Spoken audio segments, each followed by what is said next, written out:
Hello, and welcome to Connecting You to You Radio, where we tune in to receive the messages of health and well being that are being broadcast from the soul.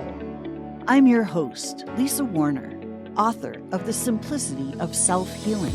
I show you how to heal your body naturally by combining your body's innate intelligence with the wisdom of your own soul so that you can break through the mental programming of limiting beliefs that cause disease and make healing your body and changing your life simple.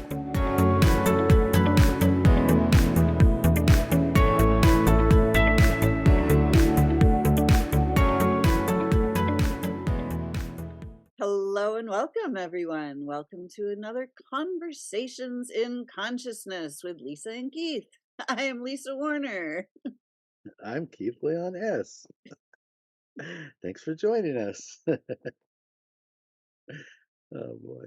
Today we are here to talk about life with the Four Agreements. Mm. Do you know the Four Agreements? It's a book written by Don Miguel Ruiz, but it's far more than just a book. Keith, what do you think? Four Agreements. I think it's the perfect topic because I've had to work with them even today. Finding, like my wife and I share a small space, right? We full-time RV for a while now, and most of the time it works out. It's like, what do you do when one of the people is having a dark day or not in a great place, uh, and you're going to do a great show like this, and you're going to be in the same energy. Matter of fact, the same room, right? With another energy that is not as quite as upbeat as you. So this morning, that's what I was wanting to support my mate wherever she is, and still feeling the energy of the dark space. That dark energy, like feeling it. Uh, when knowing that I have a show like this coming up. So it was interesting because I was consciously sitting and saying, okay, four agreements, go to the four agreements, right? Because I like to pick a tool and go to it. So it was like, what are the four agreements? And all I could come up with was two of them. Ah, I I couldn't even remember the other two. And how many times have we said them, Lisa? a lot. Shared this with people a lot. And all I could get was always do your best and don't take anything personally. And I was like, well, if that's all I could remember, I know I'm always doing my best. So ding, ding, ding, don't take anything personally was what was jumping out. It's like, well, then that's the one that needs to be worked on. Clearly, if I can't even remember the other ones. And so I worked with that for a while. And then when Mara came out of her headset because she was listening to something, she was like, "What's going on?" And then I said, "What are the other two agreements?" I got this one and I got this one. And then she reminded me, and I was like, "Oh yes, yes, yes, okay." And but it was enlightening to me because the two that I wasn't remembering are the two that I feel like I'm really the best with, right? And then the one that was ding, ding, ding, ding, ding, ding was the one that was present in that moment, right? So I guess let's just start with that one. It doesn't matter what order we go in. Yeah. So let's One of name the let's name the Four Agreements for anybody who's not familiar with them. Yeah, so we've got be impeccable with your word, don't take anything personally, don't make assumptions, and always do your best. And so first one I wanted to talk about was don't take anything personally.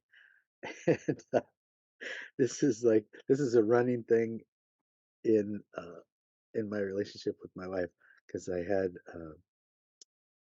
experiences with very strong, powerful women my whole life that had constantly were telling me what was wrong with me. And especially in my first marriage for 13 and a half years. there was basically 7 things that were wrong with me. I finally, after years, pinpointed that there was just the same 7, and they were just constantly revolving. And then I was trying to change that one thing about myself, and then I would get to where it was like, "Oh, good job, you changed that thing," and then would shift to another one. So there was always something wrong with me, and Yeah. so it just, even though that relationship ended, and there was time in between, healing time where I meditated and did all the work I needed to do, took personal responsibility for everything that didn't work and all that, and used the law of attraction to attract my perfect mate, and all that did not mean that that trigger didn't come with me into into the next iteration, if you will. So, so don't take anything personally is a kind of a running joke because anytime that I am taking something personally, Mara will say, "I'm not a witch. I'm your wife." And that's a reference from the Princess Bride Uh, when right where Carol Kane says that to Billy Crystal. They're a cute little couple of spellcasters and witches and warlocks, I guess they are. And she says, "I'm a witch in your life," and and that's just a reminder, you know, I'm not her, and I'm not. It just everything like it it reminds me that she's never doing anything to purposely hurt me. Never. It's just like not even a thing. No matter how how bad it gets, she would never, ever, ever do anything to personally hurt me. So it's like if I am triggered, if I'm mad, if I'm upset, if I'm frustrated, if I'm any of that, then I'm obviously taking something personally. It's just it's just a thing. So so that is one of the tools that we have is she'll say, "I'm not a witch, I'm your wife," and it just brings me right back. And then I giggle, and we're back. So it's like, but that's not what was happening today. No, yeah. So don't take anything personally. What it says, like I have a thing with the 4 agreements, and there's like a paragraph for each of them, and I love this. It says, "Nothing others do is because of you. What others say and do is a projection of their own reality, their own dream. When you um, immune to the opinions and actions of others, you won't be the victim of needless suffering." Ooh. right? Mm, Yes. We see a lot of needless suffering going on in the world. mhm. It's, we see it demonstrated all the time. People taking things personally. They did that to me. You did that. Like, and what I love about the communities that we interact with, like these are the codes of conduct, like the 4 agreements. And when we when we implement these and we follow these, life is simple. Like there's no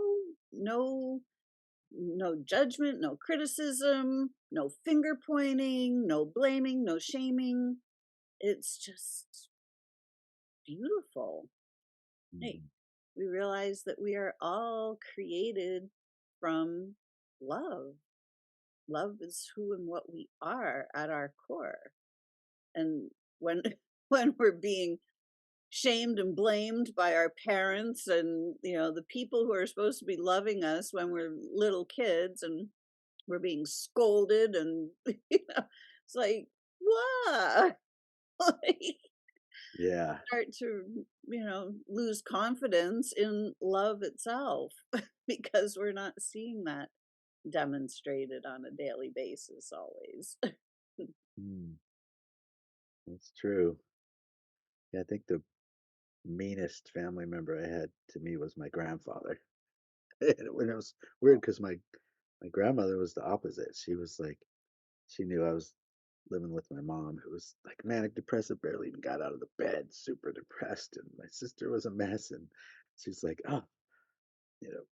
they were around that all the time. So it was like anything she could do to make me feel good, to make me feel loved, to make me not feel like a poor child, like buy me things, like whatever she could do to like overcompensate to in a beautiful way to give us so much love to hopefully, I think she thought, counteract the other. But what she didn't know was Grandpa was right there in the same room behind the scenes saying, you know, a bunch of hateful, horrible stuff to me. I mean, just so many things you don't say to a kid ever. Yeah, so it was traumatizing, and so I did a lot of work as an adult to, you know, first forgive him, and then forgive myself for judging him, and then forgive myself for all the things that I I kind of did the same thing to myself that he did, right? Mm, When I moved away from him, I still had him with me and was still saying the same things to me, right? So when I did that forgiveness work, ultimately I was the one that needed to process. I knew was the one that needed to forgive and be forgiven for all of it because the stuff he was doing was like ended when I was a kid. So it's like any anything after that was just me me recreating it. So yeah, so I didn't want to take anything that he said personally when he wasn't even there for 30 years. right. How could I still be taking things he said personally? Like it just didn't make any sense. So once I got clear of that, then it was a lot easier to do the work that I needed to let that go. Right now, it's a great talking point, and I think I wrote about it in my book. But it's like when I'm talking about it, I'm not feeling right. I'm not feeling any of the stuff as I share it with you because it's literally like a story now. Yay! Right. I don't have to take that stuff personally anymore. you, and also, from my perspective, I look at things in terms of energy, Hmm. and energy is just energy. Fear is an energy, guilt is an energy, shame is an energy, joy, happiness, all of these are frequencies that are energies that we use to create.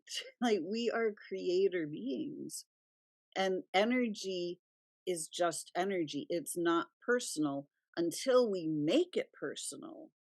So, like, the energy of fear or doubt or guilt, it's just a frequency.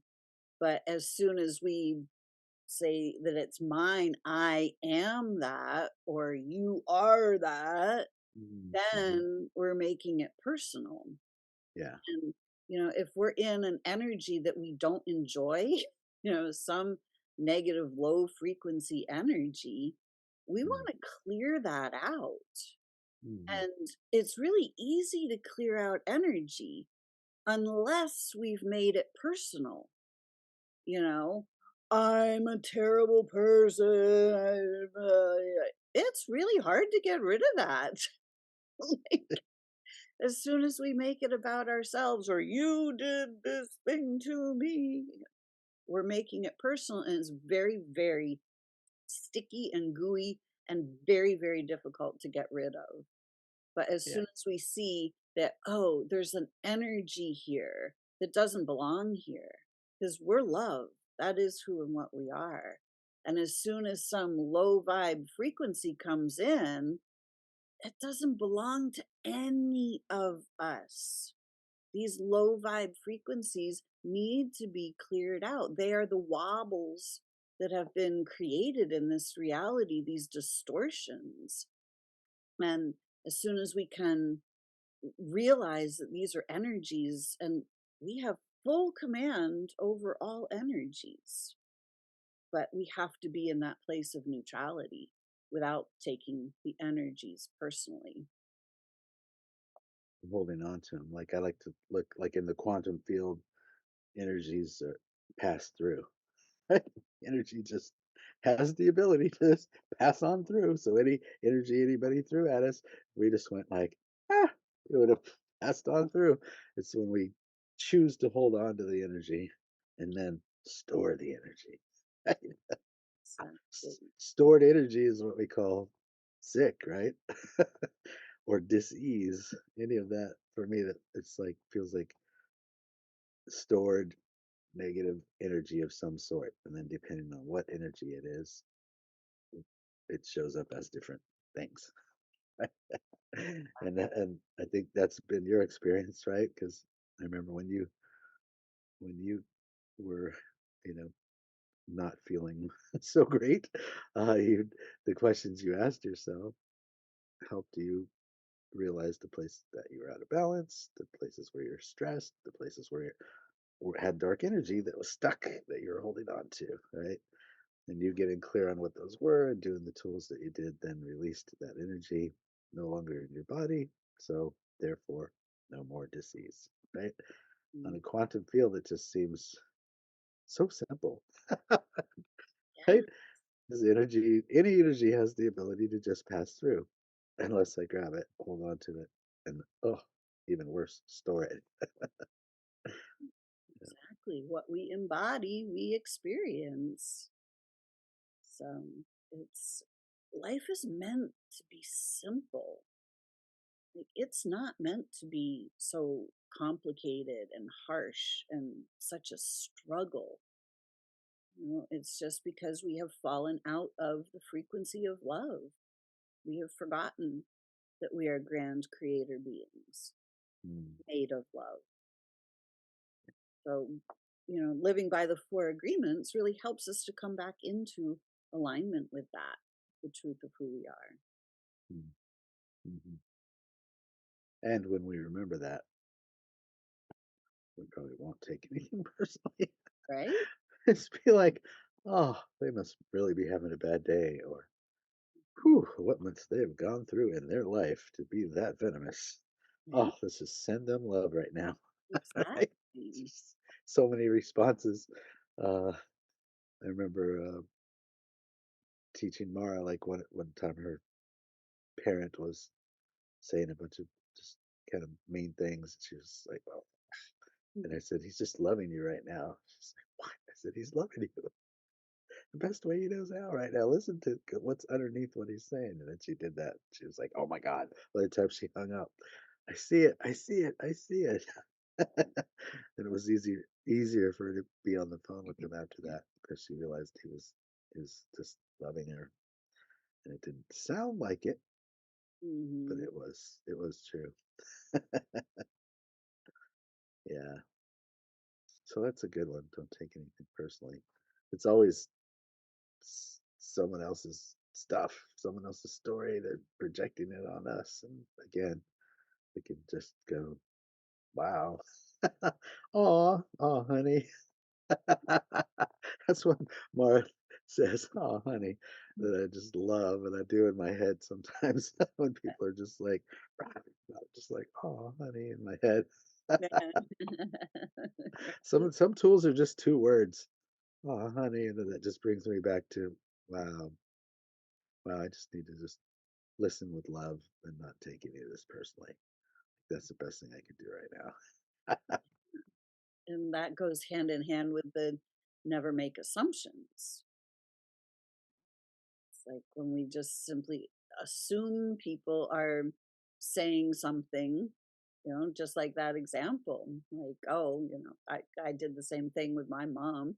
She was always judging me and criticizing me and telling me I was wrong. But that was her way of loving me. Like, she didn't know anything else. She wanted me to be perfect. She wanted me to be the best version of me.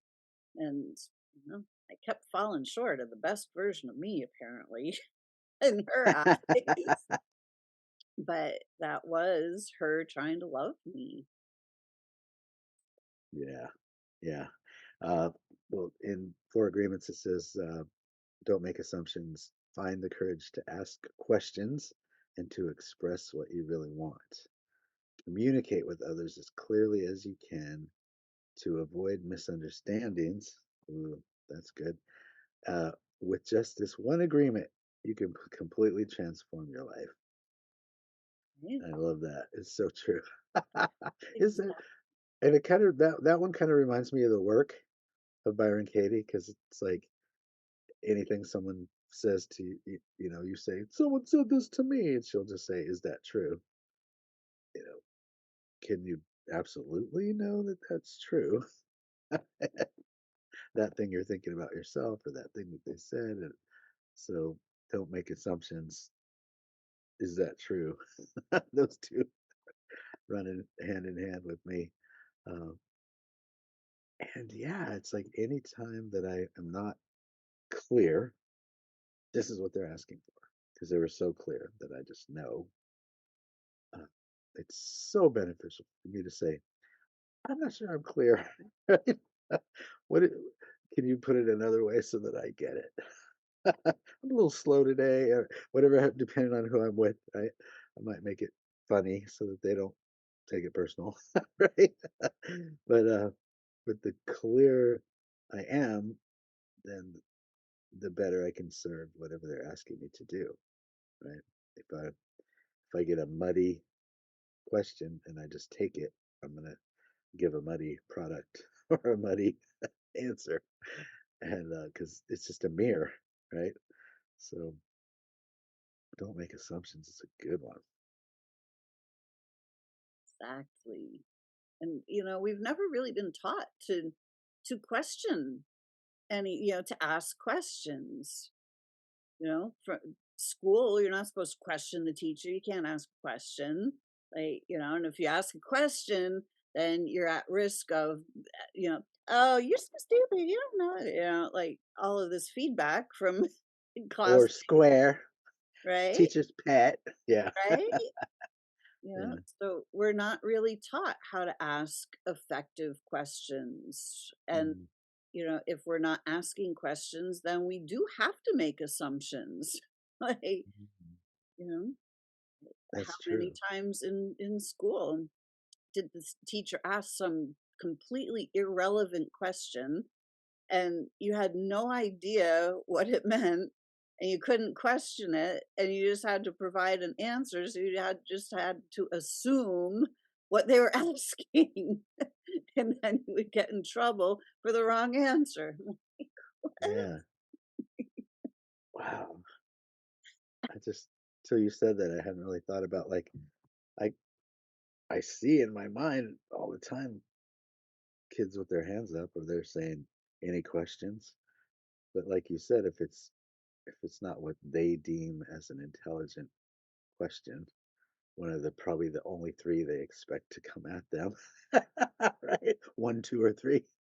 Uh, then yeah, either they're gonna criticize you or the kids surely are, because I mean apparently that's their job, right?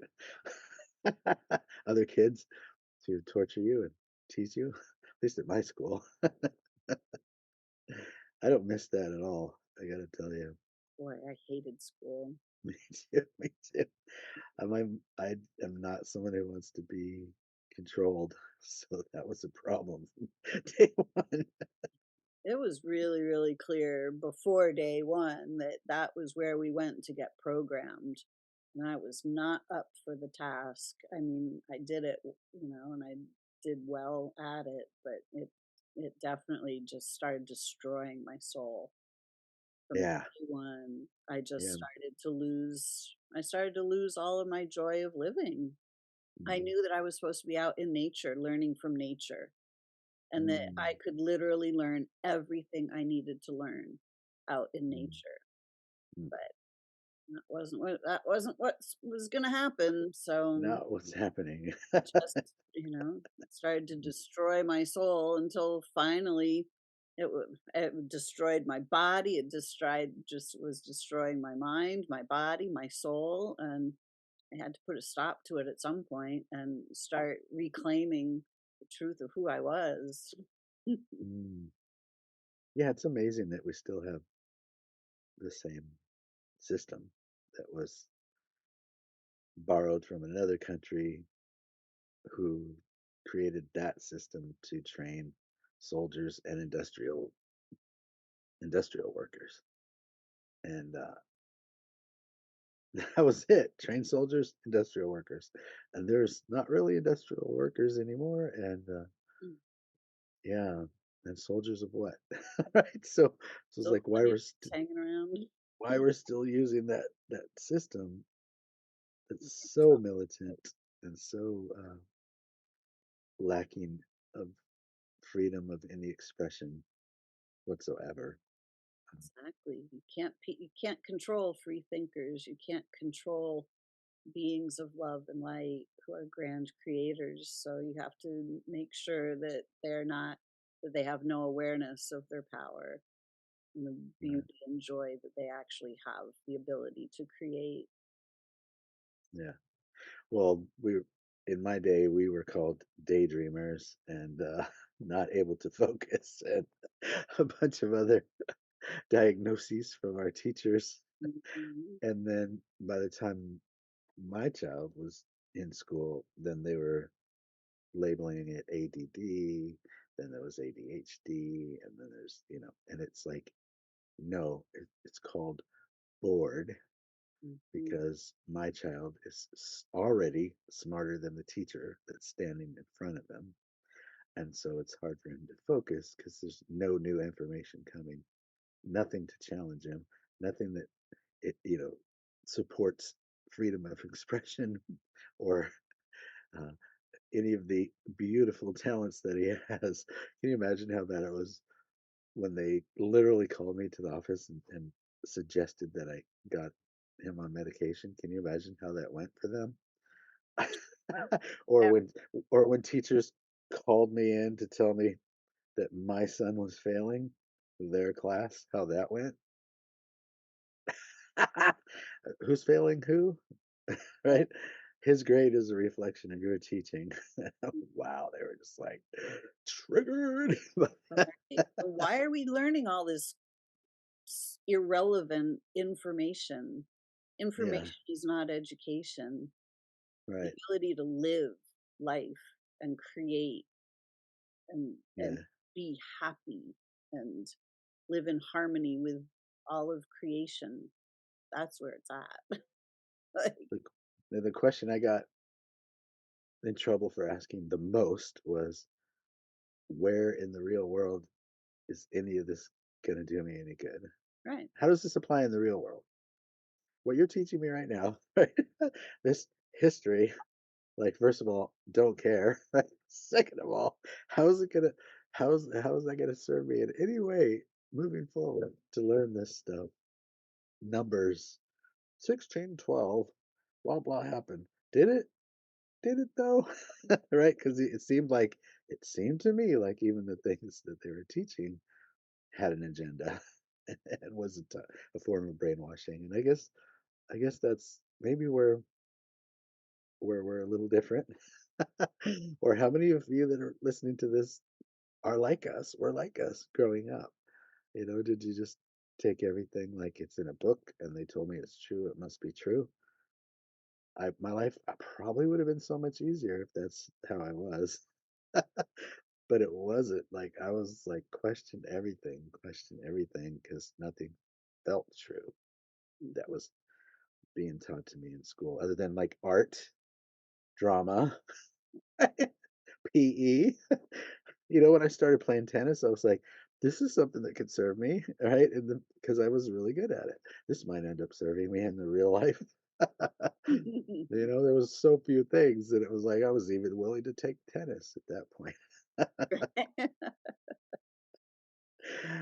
Right? But assuming that everything that we're taught is true can also get us in trouble. A lot of trouble. Exactly. So find the courage to ask questions and express what you really want. Communicate with others as clearly as you can to avoid misunderstandings. We weren't allowed to do that, right? In school. No. Just got sent to the office for doing that. Yeah. So now we're not there anymore. Thank God we are in the real world. So why not take that into the real world and don't make So assumptions. what is the real world?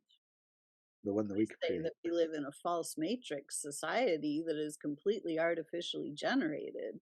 And I say Yeah. that the real world is the earth and all life upon earth, Mm, that that's what's actually real, mm, that the artificial society isn't real at all. mm. Yeah, true, true. Should we move on to be impeccable with your word? Mhm. There's one that I um, feel that a lot of folks could work on that, right? And it really came clear to me in like when we started our company and then in the workplace, working with authors, working with business people, doctors, like these people that had way more initials after their name than I did, would just say this and not do it, not show up on time, not return something on time. People I was mentoring and coaching, business advising, by next week you will do this. Nah, I didn't do that because what? What'd you make more important than your agreement? Wow, that's harsh. Is it though? Because for I don't know why I don't know when I got that. Um, I think it was when I really got clear on it. I think it was like when I first met Mara and we did the Insight seminar series. I think there was a piece on that that I just went, oh, oh. But one thing that I learned was really valuable was being in a band with someone who always late, like just rarely ever kept their word. And and what I learned from somebody because I was talking to them about it, somebody said, "Well, it's like the subconscious mind runs the show," and I said, "Agreed."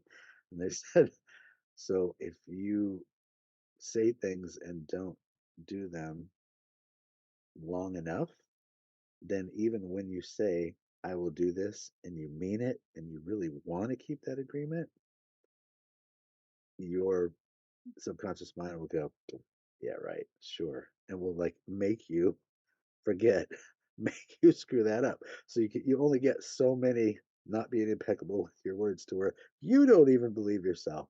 And I was like, that makes so much sense to me, you know. And then the piece that they did in that workshop, I was just like, wow, I could see all the time where even I was saying it was important for me to be impeccable, but I was seeing times where I was dropping ball once in a while, and why that was, right? And then it just then I kind of went the other way, and I became like super rigid with it, super rigid, and I was absolutely anything I said, like I would do that, but and then I expected everybody else to be the same. How'd that work out for me? Right. so so it says here, be impeccable with your word, speak with integrity, say only what you mean, avoid using the word to speak again your to speak against yourself. My little mouse hand was on the ST to speak again yourself. Okay. Avoid using the word to speak against yourself or to gossip about others. Ooh. Use the power of your word in the direction of truth and love. So, what I loved about the four agreements was to me, be impeccable with your word. Like, all that meant to me was like, if you say it, do it, right? Period. And if you don't, you broke a promise to me. Now I'm going to take that personally, right? And I'm going to not work with you anymore, or I'm going to fire you, or, right? So, that's what I mean. I was like super rigid. But in reading the four agreements, it was like, oh my God, it's speak with integrity, even about the way I speak about myself. That's being impeccable with your word. Wow. woo, right? So that if I say blah blah blah about myself, right? You're so wait a minute. That's not being impeccable with my word, right? So what's the truth? Oh, the truth is fourth agreement. I'm doing the best that I can, but I'm always doing that only all the time. So avoid words to speak against myself or gossip about others too. That's another cut, another level that isn't what be impeccable with your word meant to me, right? It was just like, be your word, right? But there's so many other levels to this beautiful agreement. Yeah, I think this agreement is really, I don't know if it's the most abused or not, but when we look at politicians, Mm. how many Hello. of them have ever been really impeccable with their word? Oh, elect me because I'm gonna make things phenomenal. Like, right, Are you though? right. So And would you even be allowed to if you wanted to? exactly. So we see the opposite being demonstrated loud and clear all the time. And that's the message that gets broadcast probably the loudest out of all of these. That distortion of be impeccable with your word. We get the impression that your word really doesn't matter. It doesn't nobody is impeccable with their word. Nobody follows through with what they do. So, Mm, I don't need to do that either. And it just and then the whole society just degrades mm, because nobody believes anybody else because mhm, most people are so not impeccable with their word that it turns out to be just lies and untruths. And so now we have an entire society that is built on this really, really shaky ground. yeah, So by those of us who are really working at building a beautiful future, these agreements are so incredibly important. And, when we start to actually implement them and we mm, see the results of implementing them in the communities that we participate in, there's no trauma and drama.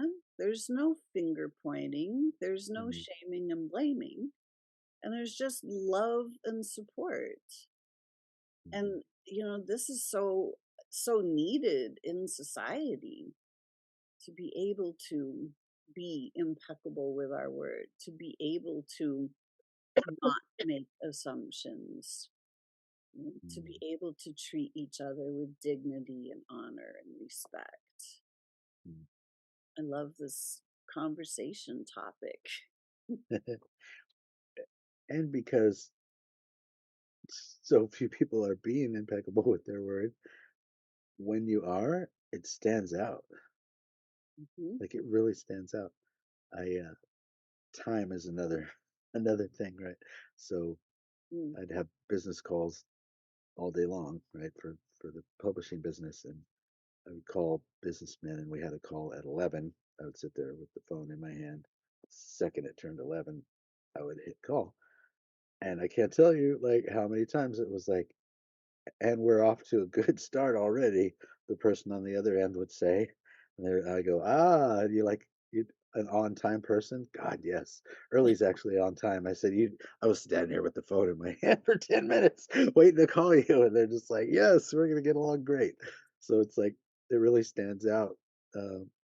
Time wise, like I started a production company with my friend Rudy, and we started out in his home. That's where we would edit and meet. And let's say we were meeting at 10. I would walk up to the door and go to knock, and he would open the door. And he'd say, like, literally, I could set my watch by you. It's crazy. And it was just, he'd open the door right when, because he knew I was standing there waiting. I didn't want to come at 9:59. I didn't want to do 10:01. Right. that I was going to be there at 10. So once he got his watch synchronized with mine, he literally could open the door and I'd be standing there. And I just thought that was the funniest thing. I could set my watch by you. It's like, I will never forget this moment. That is so funny. But that's like how important it became to me, uh, which is great for me. It was me expecting everyone else to have the same level of impeccability was where I felt uh, let down, certainly. And I remember turned 18 and I was old enough to vote. My mom was like, "Yay, let's go vote," and I was like, "Why would I do that?" She's like, "What?" And I'm like, "It doesn't matter if there's a D or an R next to their name or whatever. They're liars and they're not going to do anything. So why would I even waste my time in that system? What does my vote count for if none of them are going to do anything? They're all just lying." It's just like, well, that's a pretty dark, perspective. And I'm like, is it though? Right? Let's just let's just look at the campaign promises of this one. Let's check in next time it's time to vote and see how they're doing with that, right? She was like, wow. But it did make her notice, right? Start to notice. Wow, yeah, okay, well, on the chance that, and that's the thing, I feel like so many of your people are like, on the chance that they actually do keep two of their promises, it would be worth it. Or what I heard a lot was, you know, if you don't vote, you're part of the problem, Oh, goodness, right? Blame right? people for Right. the politicians' mistakes, Right. right? It's, If you don't vote, you're part of um, the problem. Am I though? right? I don't think so. I don't Right. really, I do a really, really good job of governing myself. Like, Yes. I can carry myself in any situation, you know, with dignity and honor, and, you know, I have a very good track record of governing myself. I don't need somebody else to govern me, you know? Yeah. Yeah.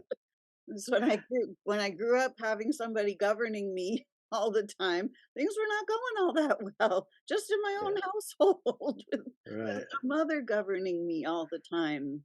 You Yeah. know, it didn't do well for my soul to be governed. And, now I realize, like, that's one of the reasons I've never played that game either.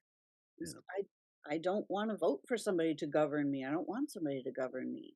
I Yeah. want to live my life in peace and integrity and harmony with all life. I don't And need the, to and be and governed. the difference was I never once did I tell anybody, you know, I can't believe you vote. you know, Yeah, you voter, like not once. I don't, it's like, but the other way, it just came at me so much. I was just like, this is so weird. Like, I don't understand. Why do you care? Right? right. Why do you, and you even think that the voting system is real? There's another problem. Right? You think they're Another, elected and not selected? exactly. Gotta Like think again. growing up, like I'm a basic math guy, so growing up, I could see all the holes in the story. You know, like all the like, wait, electoral college. Hang on a minute. Explain that to me. Or where like somebody won and then all of a sudden something came in and changed that in the 11th hour. And Mhm, it was like recently there was an election like that where it was like the votes that changed that election. It was tens of thousands, or if not hundreds of thousands of all one-way vote. And in my experience, there's no 10,000 people that are going to vote for the same thing ever, any time, at any point. So there's no way that only yes 10,000 votes or however many it was could come in. It would always be 7 and 3, 7,000 and 3,000, or there would be some kind of split.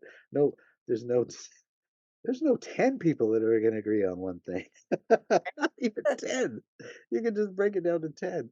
This would be 7 and 3 or 5 and 5 and 9 and 1, but all 10? Nah. yeah. So yeah, it's just interesting. So so again, uh, I feel like that piece that I heard about if you don't be impeccable with your word and you do it enough times, then it's like your subconscious mind won't believe anything that you say. That was so powerful for me personally. I was just like, oh, okay, got it. All right, that was the switch went, and then that was it. Then it became a thing. Being impeccable with my word became important to me, and when it did, then I started being nicer to myself for sure. right? And once I started to really realize that we are all these grand beings of light.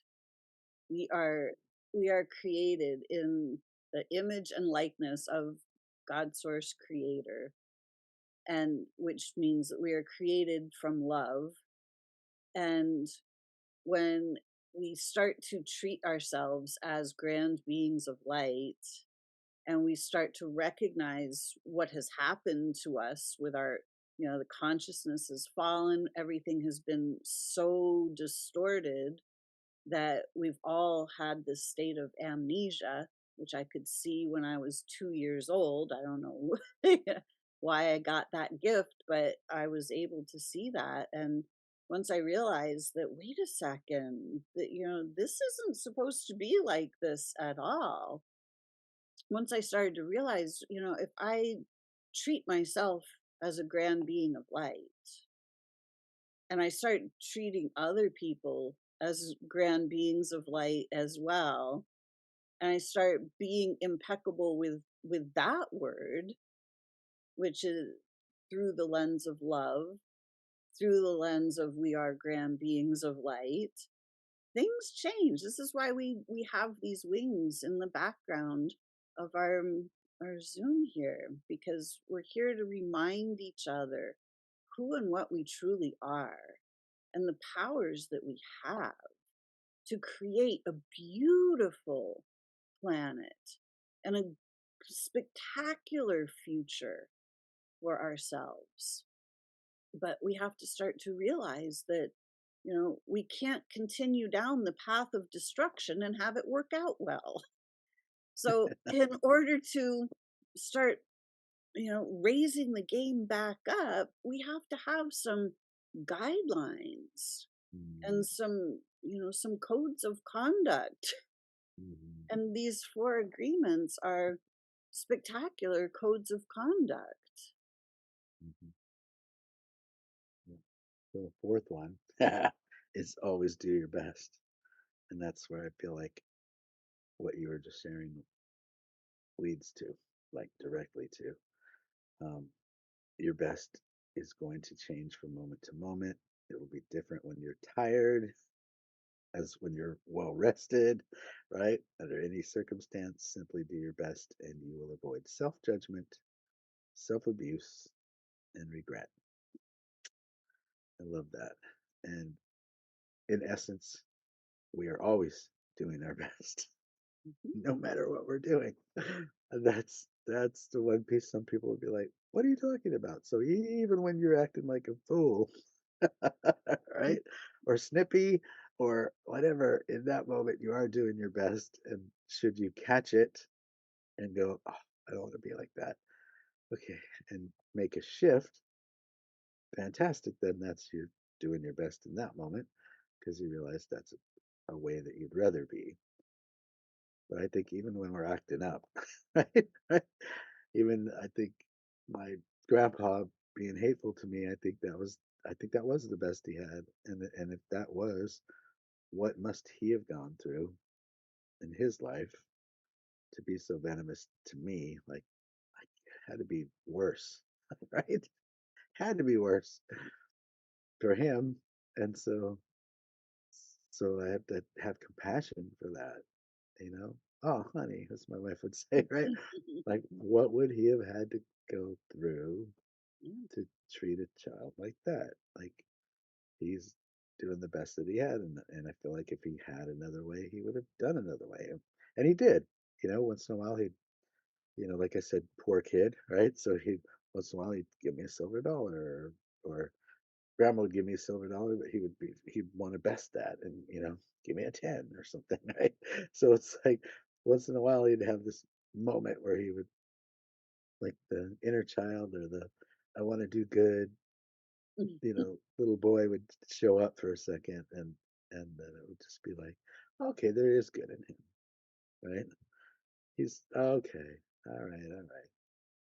I have to kind of put up with this other guy 99% of the time, but when that 1% guy shows up, it's pretty sweet. Kind of adorable. Like we are all just amazing beings, but so many have been just traumatized. And Hmm. the heart has shut down, and we've totally forgotten the grand beings of light that we are. Hmm. Absolutely. Yes, Love, love, and more love. That's what yeah, we're made of. Uh, exactly. We are not more, wounds, but yeah. we act from our wounds, Hmm. and we just keep wounding more and more people with our own wounds. So this is why doing the inner work is so important, and learning how to clear out those inner wounds, so that we don't continue to carry them. These beautiful physical bodies, they tell us if we are still carrying these wounds. This We're not being attacked by diseases. The body is getting tired of carrying the wound. Mm-hmm. Hmm. I feel like any self judgment I have is someone else's judgment, right? Right? The Exactly. the core essence of who I am would never say those things ever to myself. Would only be positive and loving and kind and supportive, right? You got this, Keith. You got this. You look great. You can't be anything other than you are right now, right? You're perfect just the way you are. Like that's the kind of things. And any other story than that, then my favorite is who dat? Who's that? Have a negative thought. Who's that? Like pinpoint it back to the person that programmed that in. Anytime I have a negative thought, oh, who's that? Right? That's my question. Who's that? Sometimes I can hear the voice, like literally hear the voice. Mm, Once I ask that, say the thing again, and I'm like, okay, that's you. Sometimes I have to work a little harder, but I know it's not me. So yeah, good question to ask. Who's that? exactly. Who does that belong to? It's Yeah. not mine. Who imprinted that? Yeah. If we Who's are all created in the image and likeness of prime creator, then we're created in divine perfection. There's hmm nothing wrong with any of us, hmm other than we've been traumatized into believing that there's something wrong with us. Yeah. I Yep. have a song about that. The Yep. only thing wrong with you is you think you have something wrong with you. Yep. Only thing wrong with you is you think something's wrong with you. Yep. Wrote that at a camp with it was a teen camp, and that was the running theme. It was just God, it was just what's wrong with me? Here's what's wrong with me. Here's what's wrong with me. Here's what's wrong with me. They were just sharing and sharing, and it was just all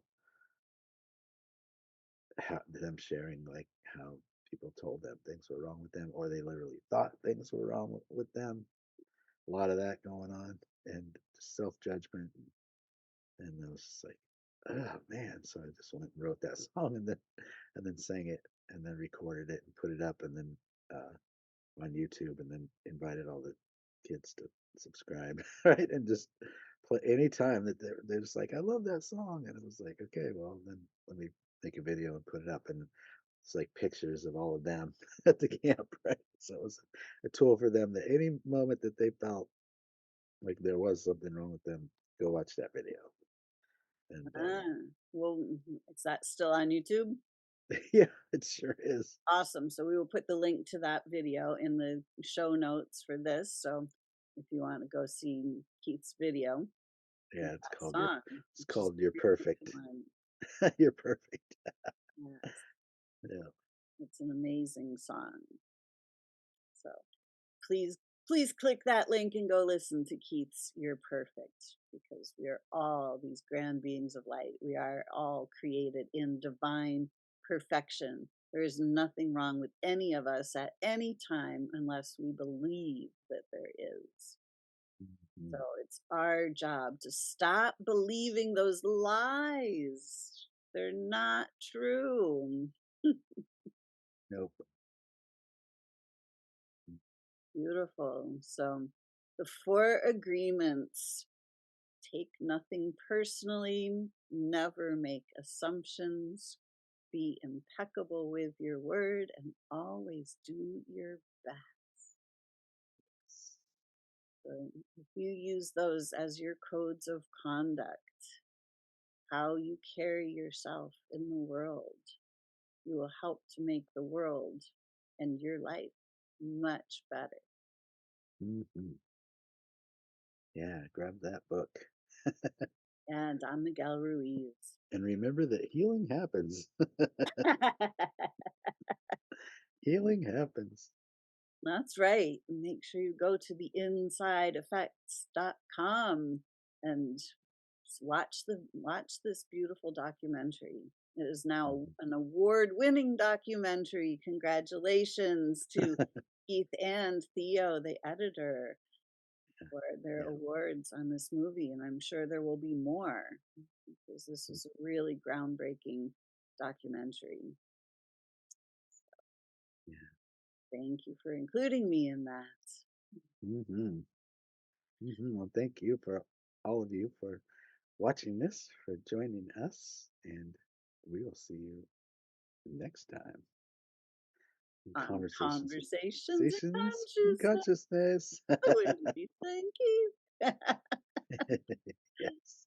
Beautiful. Thanks, everyone. Have a beautiful rest of your day.